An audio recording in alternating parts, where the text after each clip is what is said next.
네, 다시 제가 무대에 나왔고 앞선 시간 재밌는 시간이었습니다. 어제 이어서 오늘은 이제 글로벌 AI 스타트업에 대해서 투자자들 직접 투자하시는 분들을 모시고 이제 이야기했는데요. 어제는 이제 중국에서 자료도 발표도 하시고 투자 웨이짜오 사장님이 직접 설명을 해주셨고요. 오늘은 미국 얘기를 들을 수 있었습니다. 그래서 저는 투자자들이 저런 생각으로 판단을 내리고 정보를 찾고 또 투자를 하는구나 라는 걸 배울 수 있었습니다. 저희 원래 행사도 AI 스타트업 대표님들도 꽤 등록하신 걸로 제가 봤는데 좋은 정보였기를 바랍니다. 이번 시간은 바로 이어서 그러면 스타트업에서 이제 엔터프라이즈로 한번 넘어가 보겠습니다. 이 세션을 위해서 제가 세 분을 초빙했는데요. AI는 뭐 전 산업에서 이제 많이 이렇게 융합되고 있긴 한데 그래도 금융 그리고 유통 그리고 최근에 바이오가 정말 핫합니다.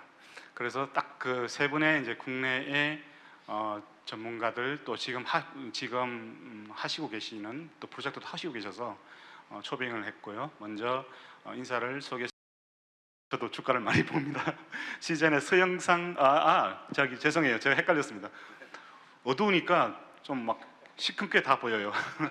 먼저 저희 장중호 전무님 홈플러스 감사합니다. 인사하십시오. 네, 감사합니다. 네, 네 한마디만 하십시오. 네. 예, 안녕하세요. 홈플러스에서 마케팅 부분 맡고 있는 장중호 전무입니다. 네, 반갑습니다. 네, 뭐 좀 이따가 아마 또 개인 더 소개하실 것 같은데 장 전무님께서는 20년 전에 무려 20년 전에 AI로 박사학위를 받으셨다고 들었습니다. 예. 지금 가장 촉망받는 때인데 예. 그리고 두 번째로 시젠 네, 수영상 사모님 네, 인사 잠깐 부탁드리겠습니다. 네, 시즌에서 그 AI 개발 총괄을 맡고 있는 서영상 상무라고 합니다. 예, 오늘 이렇게 이 자리에 초청해 주셔서 정말 감사합니다. 네, 서상무님은 최근에 한국에 오셨죠? 예, 하버드에서 공부하시다가 네, 맞습니다. 예, 시젠의 미래를 또 잡고 계시겠네요. 네, 마지막으로 저희 행사 작년인가요? 재작년인가 제가 연사로 모셨습니다. 그렇습니까? 이기영 부사장님 신한 생명 네, 인사 좀 부탁드리겠습니다. 네, 안녕하세요. 신한생명에서 DB 마케팅 그룹을 맡고 있는 이경이라고 합니다. 반갑습니다. 네, 오늘 이 자리 감사드리고요. 저희가 한 30분 동안 좀 자유롭게 AI가 지금 각 산업에 어떻게 좀 적용이 되고 있고 또 어떤 이슈가 있는지 질문을 드릴 텐데요. 그 제 질문에 이제 답도 하시겠지만 다른 분들께서도 또 의견이 있으시면 자유롭게 이렇게 말씀 주셨으면 좋겠습니다. 오늘 이 자리에는 제가 그 리스트를 보니까 주로 이제 기업체에 약간 시니어 그러니까 조금 이제 조직장 분도 많이 계셨던 것 기억이 나고요. 또 C 레벨도 좀 많이 계셨던 것 같고 벤처에서도 또 많이 오셨어요. 그래서 아마도 테크 기업들에도 또 많이 오셨던 것 같습니다. 각 산업은 워낙에 다양하기 때문에 제가 특정 산업은 이제 이렇게 뭐 잘 모르겠더라고요. 그 관점에서 보시면 좋을 것 같고요. 그러면 먼저 요즘 유통부터 한번 해볼까요? 유통이 제가 볼 때는 아무래도 유통 산업이 기술의 영향을 정말 많이 받을 수밖에 없는 것 같아요. AI 전에도 그랬던 것 같고 지금도 그렇고 제가 이제 작년에 이제 중국 작년은 코로나가 없었으니까요. 이제 제가 이제 지러 그 박람회도 가보고 한번 해보니까 중국은 정말 뭐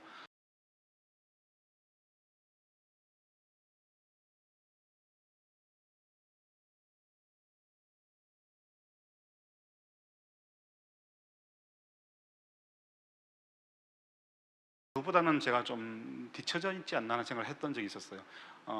전무님께서는 지금 그 현황을 어떻게 보고 계신지 한국은 어떻고 또 홈플러스는 어떤지 궁금합니다. 예, 뭐 아시다시피 글로벌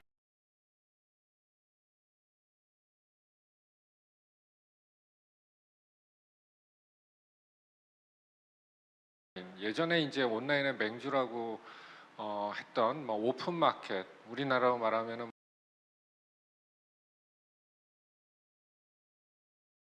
뭐 G마켓이라든가 11번가 그다음에 뭐 쿠팡이라든가 새롭게 떠오르는 온라인 회사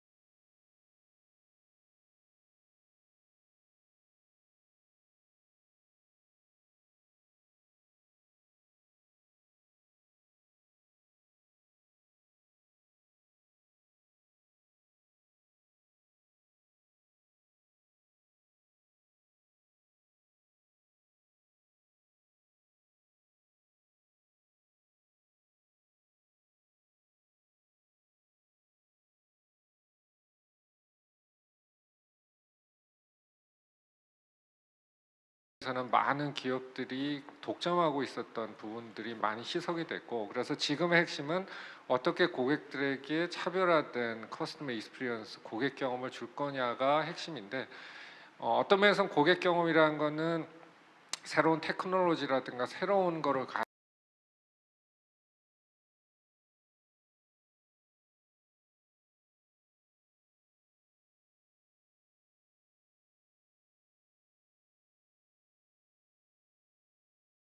날개를 달아주는 핵심 요소가 될 수 있습니다. 그래서 지금 뭐 저희 홈플러스를 비롯한 많은 유통사들이 어떻게 하면은 AI를 활용해서 고객 배달을 한다든가 아니면은 고객들에게 차별화된 오퍼를 준다든가 이런 모든 요소에 있어서의 고객 경험이 지금은 AI를 활용해서 할 수 있는 리테일에 있어서의 가장 중요한 포인트로 떠오르고 있습니다. 예, 홈플러스도 많이 연구하고 있겠군요. 새로운 기술도 연구하고 계시고 또 한편으로 또 이게 경쟁 요소이긴 하지만 다른 회사가 또 경쟁자가 더 빠른 기술 도입하기 때문에 고민이 더 많아지겠어요.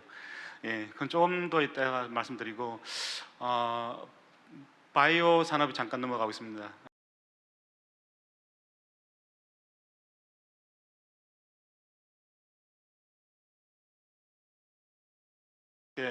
뭐 혁신에 도움을 주고 있고 하는지를 잠깐 설명해 주시면 감사하겠습니다.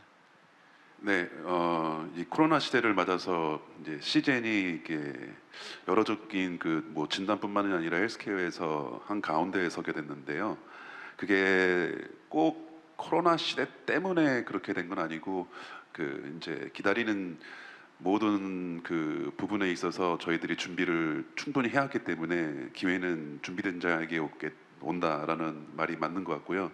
그래서 20년 동안 저희는 이제 분자 진단 그 기술만 고도화시키고 그다음 여러 가지 빅데이터라든가 머신러닝 그런 기법들을 이제 임상 실험이라는 뿐만 아니라 그 결과값을 가지고 더 정확한 진단을 하기 위해서 이제 그런데 집중을 하다가 이제 코로나 시대를 맞아서 단 2주 만에 이제 그 진단 키트를 만들어서 진단의 어떤 대중화라는 데 지금 앞장서고 있고요. 이제 그런 면에서 큰 변화가 왔다고 볼 수가 있습니다.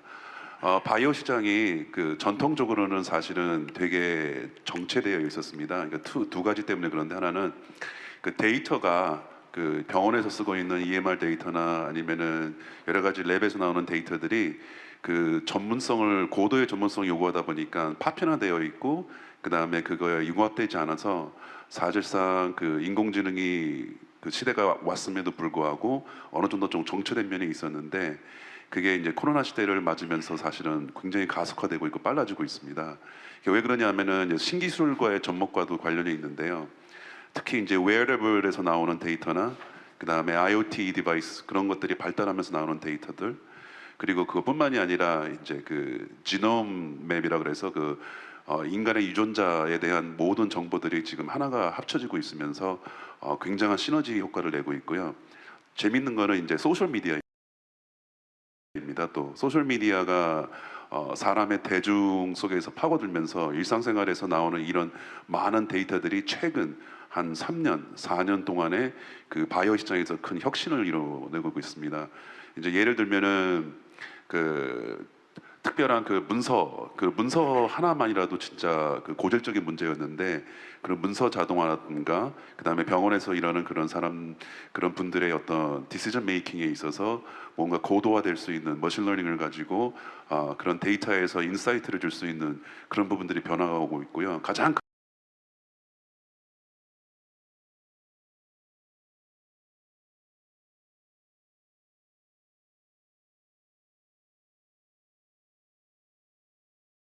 그래서 찝어내기 어려운 그런 질병들을 의사 선생님들이 더 잘 보고 판단하고 더 효율적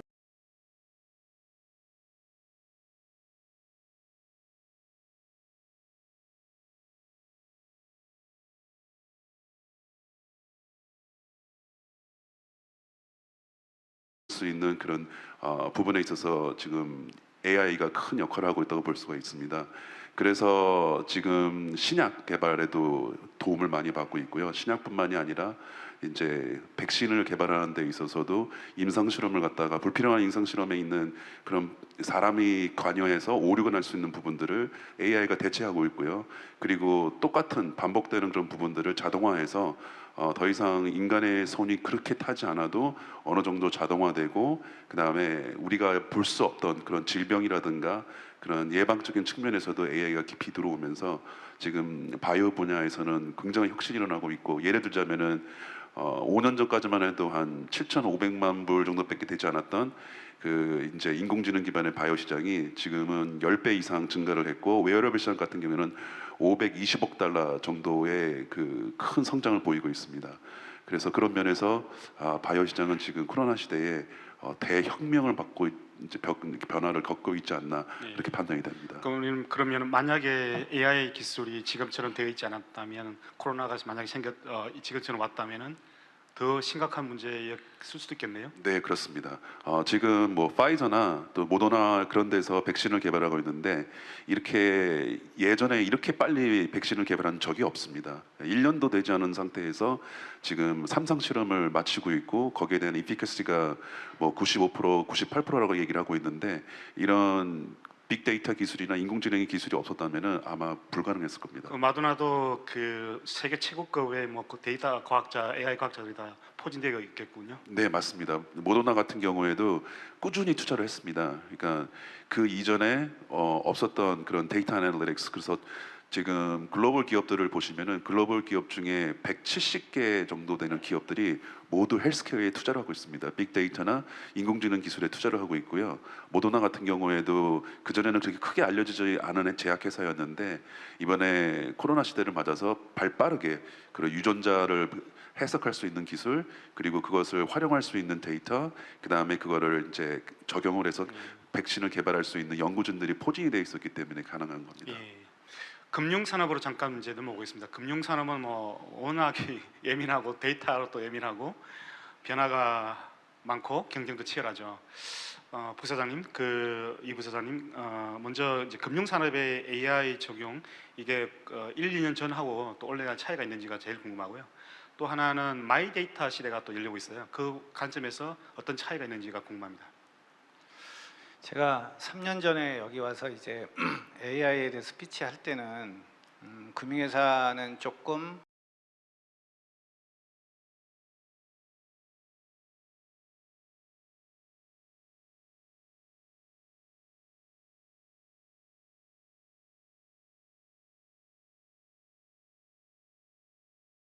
그다음에 예측하는 것, 커스터머 쪽은 조금 미드텀으로 봐야 된다, 그런 스피치를 했었습니다.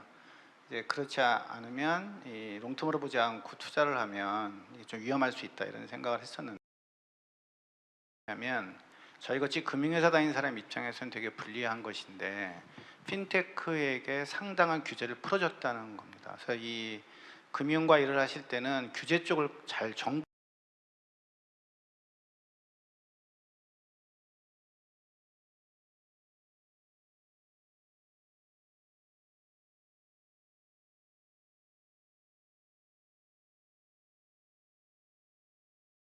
실질적인 커스터머 비헤이버 데이터가 뭐 카드, 증권 이런 데이터를 모으는 것뿐이지 그 이상은 아니었기 때문에 사실 크게 두려워하는 존재 아니었어요. 잘 협력하거나 안 되면 M&A를 해버리면 된다, 이런 생각을 했었는데요.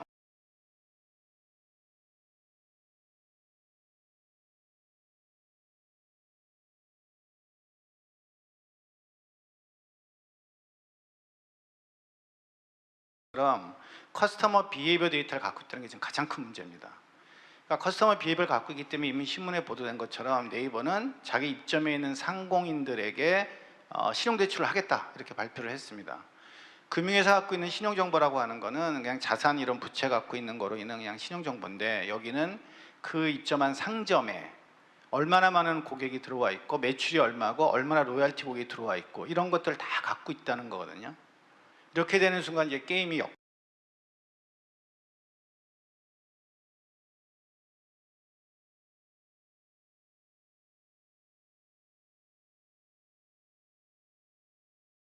걱정이 됩니다. 그래서 지금 솔직히 말씀드리면 디지털 플랫폼사가 진입을 했다,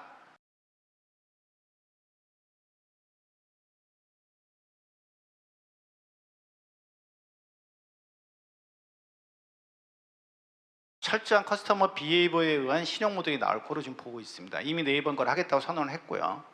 그래서 이 부분에 있어 너무나 큰 변화가 있기 때문에 이제 저희들 생각은 옛날에 이 스타트업에 있었던 뭐 금융을 중심으로 한 스타트업은 별로 무섭지 않았지만 기본적인 고객을 비헤이비어를 엄청나게 갖고 있는 디지털 플랫폼 회사가 뛰어들었다는 것 때문에 상당히 좀 위험하다라고 느끼고 있어서 저 개인적으로는 매스 시장은 상대하기가 어려울 것이다가 제 개인적인 생각이고요. 그래서 업프론트 시장으로 가든지 아니면 지금 많은 은행들이 보여주고 있는 형태는 살아남기 위해서 철저한 제휴 모델을 지금 가고 있습니다. 그래서 SK라든가 이런 데이터가 많은 OK 캐시백 이런 데들과 어떻게든 제휴를 해서 그쪽과 같이 코워크해서 비즈니스 모델을 만들려고 지금 뛰어들고 있거든요.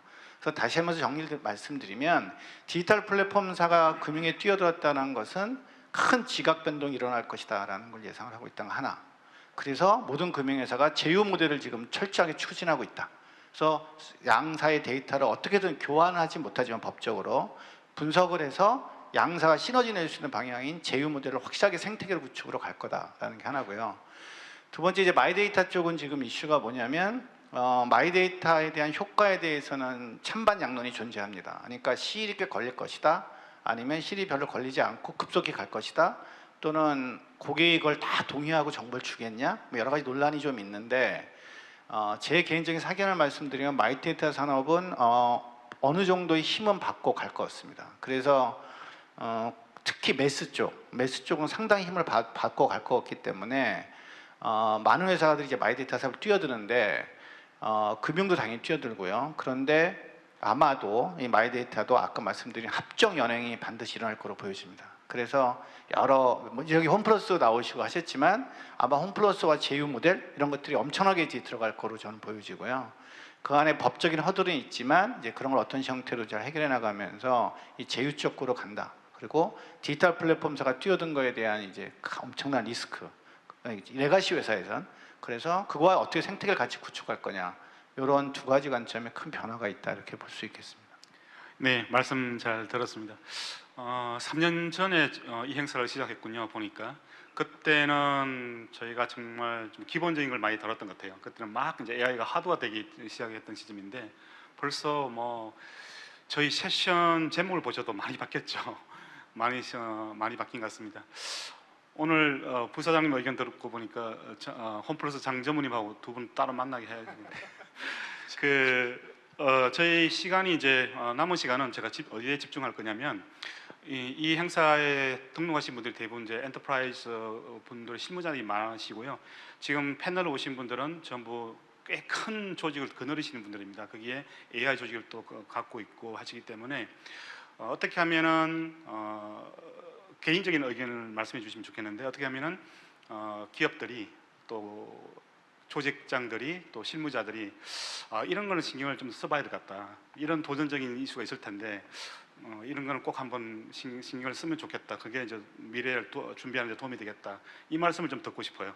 먼저 하실 분이 제가 그걸 먼저 좀 하고 싶은 제가 이제 그 3년 전에 왔었는데 아주 아이러니하게 그 사이에 회사가 2번 바뀌었어요. 그때는 ING로 왔는데 회사가 사면 오렌지로 바꾸고 그다음에 다시 이제 신한으로 제가 옮겼는데 제가 왜 먼저 말했다는 말씀드리냐면 제가 에이자일 조직을 2년간 운영을 해서 이제 에이자일 관련한 환경 컨퍼런스 제가 스피치를 한 적이 있었는데 현대자동차도 한번 했었고 그런데 이 AI 조직을 갖고 가려면 저는 꼭 조직장들에게 부탁드리고 싶은 게 에이자일 조직의 모습을 갖춰야 된다.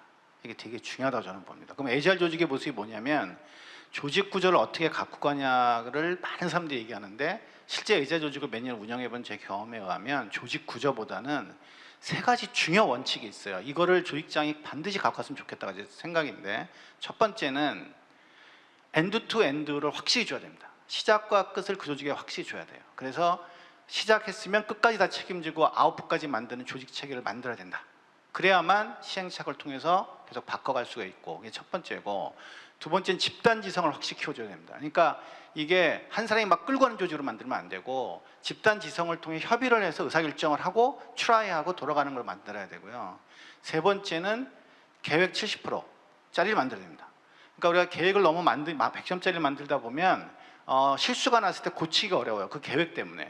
그러니까 특히 AI 쪽에 하시는 분은 70%짜리만 계획을 만들고 실행하면서 계속 고쳐가는.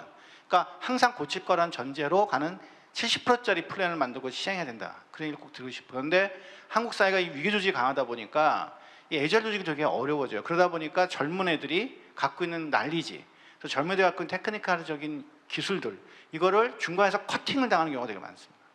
그래서 그걸 막으려면 완전 수평 조직, 애절처럼 수평 조직을 만들고 모든 사람이 롤에 의해서 움직이는 조직을 딱 만들어야지, 수직적 조직 체계를 만들면 AI 비즈니스는 정말 어려울 것이다라는 게 제 개인적 사견이고요. 그래서 조직장들께서 과감하게 자기의 권위, 그 파워를 내려놓고 나도 너와 동등한 입장에서 배우고 같이 가야 된다라는 생각으로 조직 체계를 딱 만드시면 저는 되게 성공적으로 가지 않을까 그런 생각을 합니다. 예.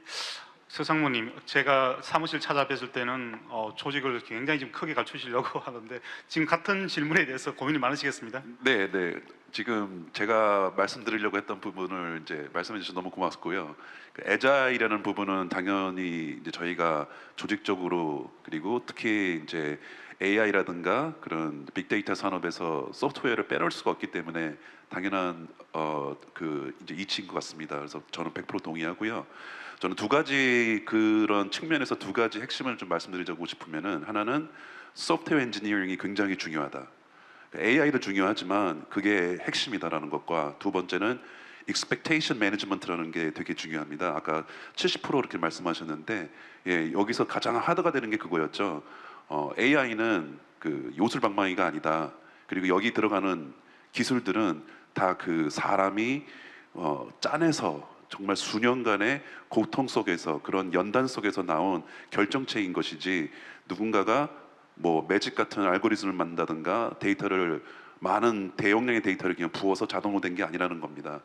그렇기 때문에 저희들이 그 흔히 이제 요새 새로 나오고 있는 것 중에 이제 데브옵스에 관련돼서 데이터 업스, 그 다음에 AI 업스라는 얘기가 나오고 있습니다. 쉽게 말해서 오퍼레이션하고 디벨롭먼트가 같이 가야 되는데, AI 같은 경우에는 너무나 그 저희들이 그 폭발적으로 생소한 알고리즘이나, 그 다음에 또 저희들이 볼 수 없는 그런 많은 데이터들이 딥넷에서 이게 형성이 돼서 이게 위로 치고 올라오고 있는 그런 형태이기 때문에, 수면으로 딱 이렇게 떴을 때 뭐 GPT-3라든가 아니면 새로운 그런 메타러닝 같은 알고리즘이라든가 오토ML에서 쓰는 그런 수천 가지의 알고리즘들을 저희가 인간이 다 알 수가 없습니다.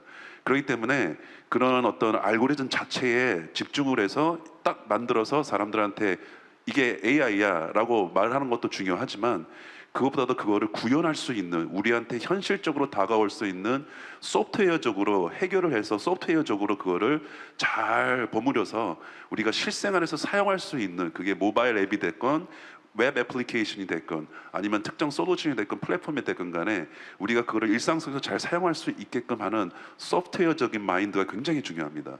그래서 소프트웨어 엔지니어링이 키라고 말씀드리고 싶고요.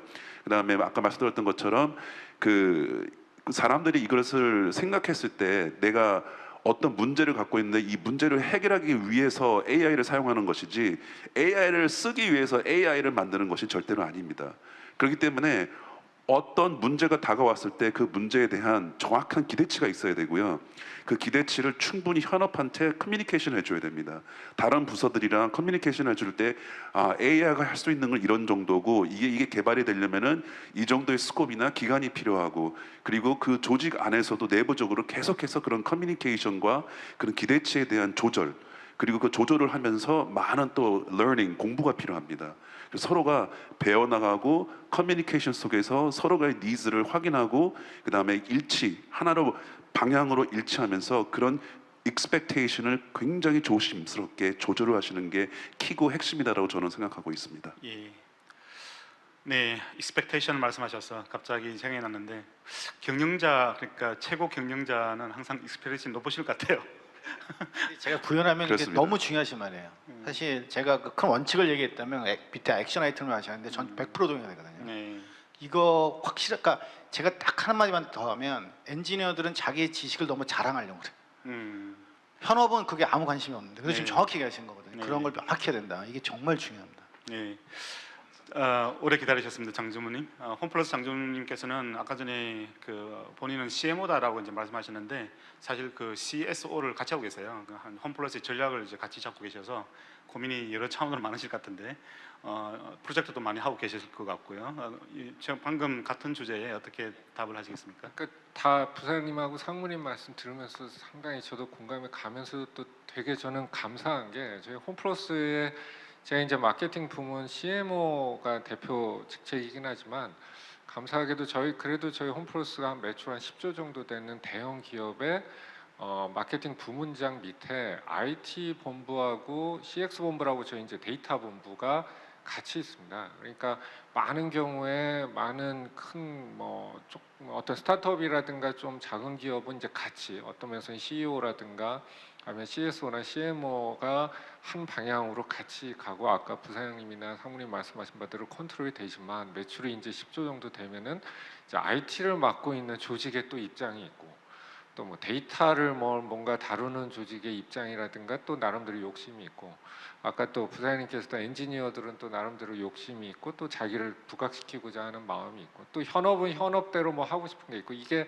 서로 간에 이제 막 어떤 면에서는 서로 상호 견제라든가 서로 어떤 면에서는 서로 간에 챌린지를 하면서 발전할 수도 있지만 지금은 그러한 시행착오를 겪을 시간이 한가한 때가 아니잖아요. 일사불란하게 움직여야 되는데 저희 홈플러스는 감사하게도 이제 제 밑에 IT 본부가 있고 데이터 본부가 있고 그 다음에 또 아까 잠깐 CSO 말씀도 하셨는데 이제 신사업 본부라고 저희는 이제 새로운 리테일 베이스 상의 새로운 사업을 하는 본부가 또 제 밑에 같이 있습니다. 그래서 그러면서 또 저는 전체 영업이라든가 홈플러스의 브랜드라든가 전체를 좀 맡고 있다 보니까 제가 보기에 물론 뭐 다른 경쟁사 온라인 오프라인의 경쟁사보다 저희가 앞서간다라고 말씀 올리기에는 조심스럽지만 전 나름대로 있어서는 상당히 감사해요. 제가 어떤 면에서 현업 차원에서의 뭔가를 해보고 싶다, 신사업에 있어서 새로운 서비스를 만들고 싶다 하면 그냥 저희가 기획을 하면 바로 IT, 그다음에 데이터가 일사불란하게 한 방향으로 그냥 저에게 리포트를 하면서 진행이 돼서 더 적은 시간 내에 더 많은 일을 할 수 있는 환경이 됐다라고 보고요. 그래서 이제 지금 본격적으로 그러한 플랫폼이라든가 이런 것들을 이제 테이크업을 하고 있는데 아까 앞서 말씀하신 바대로 그야말로 조직에 있어서의 그림을 그리는 데 있어서 가장 좋은 얘기들을 하신 게 나름대로 홈플러스에서는 그게 실천이 되고 있다. 물론 뭐 투자라든가 이런 부분에 있어서의 여력이라든가 이런 것들은 뭐 계속 어느 회사나 챌린지를 받고 있지만 조직이라든가 상호 부문 간에 있어서의 시너지에 있어서는 좋은 어떤 롤 모델이 되지 않을까 생각을 하고 감사하고 있습니다 개인적으로. 예. 네, 그 혹시 서로에게 질문하고 싶은 게 있으시면 남은 시간 한번 부탁드리겠습니다. 혹시 지금까지 이제 제가 질문하고 답을 하셨는데 들으시면서 이런 걸 좀 궁금한데 하는 게 있으신지? 저는 뭐 반드시 좀 이따가 이제 그 이 부사장님은 따로 한번 봐야 될 것 같고요. 저희는 또 개인적으로 신한금융그룹하고는 워낙 홈플러스는 가까워서 아마 하는데 그야말로 각각 그 말이 정말 마음에 와닿았어요. 제휴라든가 같이 데이터를 가진 기업들 간에 어떻게 합종연구해서 큰 그림을 그릴 건가 이 부분을 같이 말씀드리고 싶고 홈플러스 많이 좀 같이 해주시죠. 네, 저도 아주 필요합니다. 절실하게. 그리고 사실 저기 시즌 쪽에 물어보고 싶은데 사실 일반적으로 이제 금융회사도 헬스에 관심이 많거든요. 그리고 앞으로 헬스를 하지 않으면 금융회사가 어렵다는 생각을 합니다. 그래서 혹시 갖고 있는 데이터나 이런 걸 통해서 헬스 비즈니스를 같이 할 수 있는 게 어떤 게 좀 있을까요? 그러니까 금융의 어떤 파이낸스와 헬스 이런 게 겹쳐지면 어떤 게 혹시 가능할까 그런 거 좀 알 수 있을까요? 네, 그렇게 깊이 생각해 본 적은 없지만 지금 질문해 주셔서 정말 감사드리고요. 그 헬스케어 결국은 금융이랑 어느 정도는 겹치는 부분이 있다고는 생각이 됩니다. 예를 들어서 이제 보험 부분에서도 그렇고요. 그러니까 예를 들어서 이제 진단에서 나온 데이터나 그리고 병원에서 갖고 있는 그런 데이터들을 사실은 미국 같은 우리나라는 이제 공공수가 때문에 어느 정도 데이터가 묶여 있고 개인정보법 때문에 그거를 이제 원하는 대로 이렇게 활용할 수 있는데 제약이 있지만 미국은 멀티페이어 시스템이고 그리고 그 건강보험 회사들이 나름대로의 고객 데이터를 다 갖고 있기 때문에 금융적인 부분이 붙을 수밖에 없습니다. 그 보험 수가를 결정하는 데 있어서 예측하는 데 있어서 그리고 사람들의 그런 어떤 생활 소비 패턴까지 다 알아야지만 그런 프리미엄 그 보험이라든가 여러 가지 관련된 보험 제도에 있어서의 그 고객들을 위한 서비스를 해줄 수 있거든요. 그런 부분에서 본다면은 만약에 헬스케어에서 그런 제약들이 풀리고 그리고 국민건강보험공단에서 갖고 있는 어떤 보험에 대한 그런 수가들 그리고 그게 이제 사람들의 생활 소비 패턴이나 그런 것들이랑 맞물려서 헬스케어 쪽으로 들어온다면은 아마 거대한 아마 큰 시너지가 있지 않을까라는 생각이 듭니다.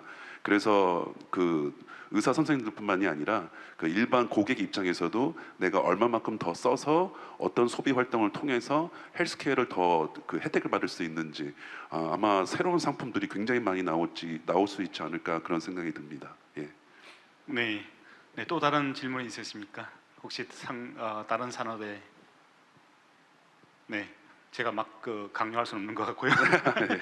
예, 마무리로 이제 장중호 전무님, 그 혹시 이 유통 산업이 이제 워낙에 변화가 심하다 보니까 AI로 또 20년 전에 박사하신 분으로서 지금은 감회가 새로울 것 같은데 이 얼마나 파괴적일까요? 유통 산업에는?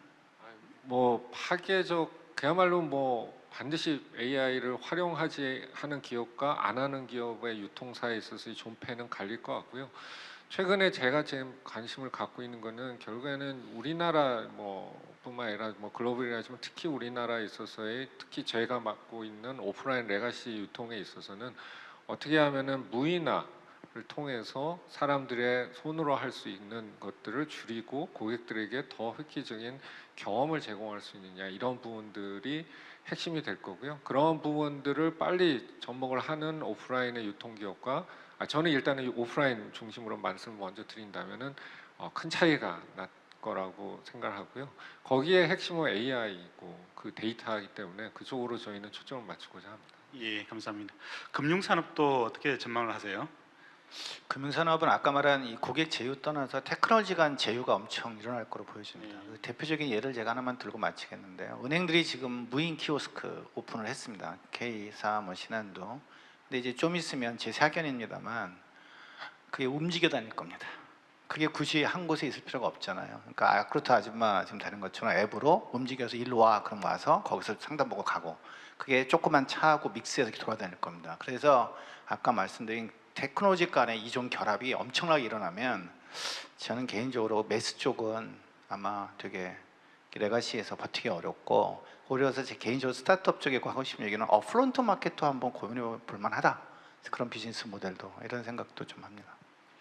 예, 이제 마쳐야 할 시간 같습니다. 여러분들 어떠셨습니까?